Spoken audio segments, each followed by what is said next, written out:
Good morning, my garden friends and YouTube friends.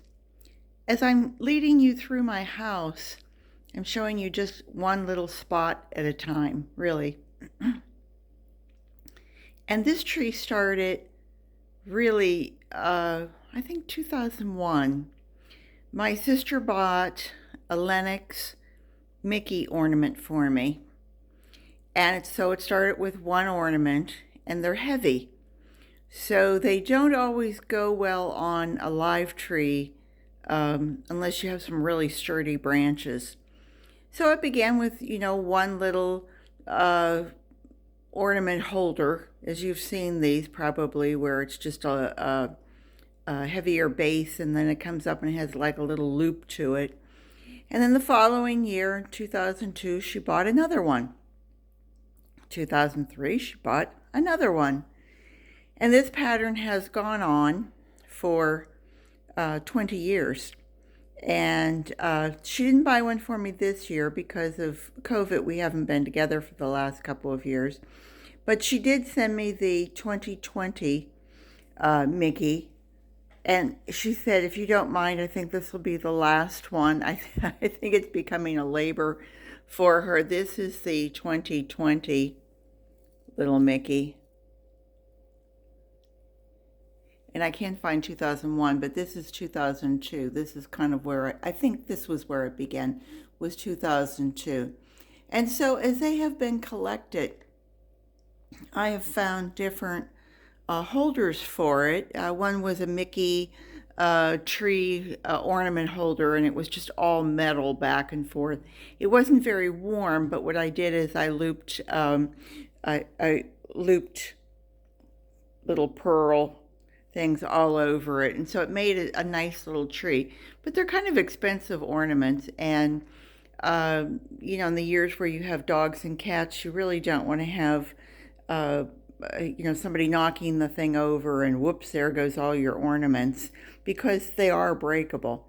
But anyway, they have landed on this tree, and this tree is really neat for any of those of you who are leaning towards an artificial tree. You can buy them very inexpensively. I think Walmart probably has them for like $40 max. And but all of my ornaments on there have been either retrieved from the ocean. We happened to be up at it wasn't Amelia Island. It was across the bay from it. Anyway, we were, where was that? It was just a little north of Amelia, and they'd had a storm, and all of the Sanddollars had washed up on the beach. Well, I didn't realize that they were still alive, or I would have thrown them back in the ocean. I don't want to kill things, but so my tree looks good. But apparently everyone else does, because if you go into any little shop, you find Sanddollars. So what I did is I took them back to our room. I had them in a bucket, and I put the soap and water in them so that they didn't have this smell. And then when I got them back from our vacation, I put them in bleach, and that brought the shine up quite nicely. I really didn't make them into ornaments. They are just by themselves. But I did spray them with a diamond dust. And so they have kind of a nice little sheen to them. Not real shiny like they've been lacquered or anything, but they do have a nice little sheen. And believe it or not, these are just ribbons that are poked in here to give kind of continuity to the whole thing. So when you're decorating, if you are questioning yourself on how do I decorate a tree, how do I make it look pretty, then think about taking the tree and you're really just layering things. And the more layers you put on it, the more interesting it is, the more intricate it becomes. And so it's not a lot of glitz and glitter.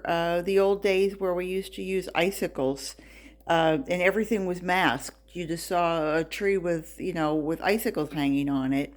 And icicles were nothing more than that little foil. It looked like aluminum foil that was about a quarter of an inch, and we used to just drape it on there. My parents were so frugal that even if it was 59 cents for a whole thing of it, my mother would have us take it off and lay it, and we would use it year after year. So anyway, this is just the smaller of the trees. They're great. It's almost like a pencil tree. It's probably less than, if you stretch that out, it's probably 24 inches at the bottom, and that's about a 6 foot tree, 6.5 foot tree. Let's see, I'm 5.5 feet. That comes to here, and then you've got a good foot after that. So, however they want to count it. And I just leave the lights on. I take 2 trash bags, one at the bottom, one at the top, and I tie it up, and it just goes nicely into our attic. Unfortunately, this year, after I got the whole thing lit, half of the top lights went out. So instead of having to take everything off and undecorate and redo it, I went through and just, kind of coaxed some lights into the top of the tree. And hopefully you don't really see the differentiation. I do, but, I know where it is. And my little angel at the top was from Current Card Company. I think I bought her in 1974, perhaps. And she was just a little thing, and I've added lace to her skirting and gave her a little halo and papers, curled papers to make her look a little more majestic. And she's followed us for all of these years. I mean, she's, soon another couple few years, she'll be 50.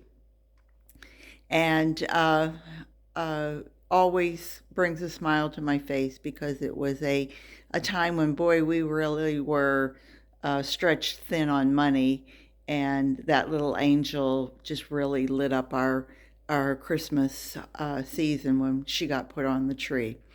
So, and the bottom is taffeta. It's a few yards of taffeta that I've kept from in the days when we had the flower shop, and I used to use it for decorating the window.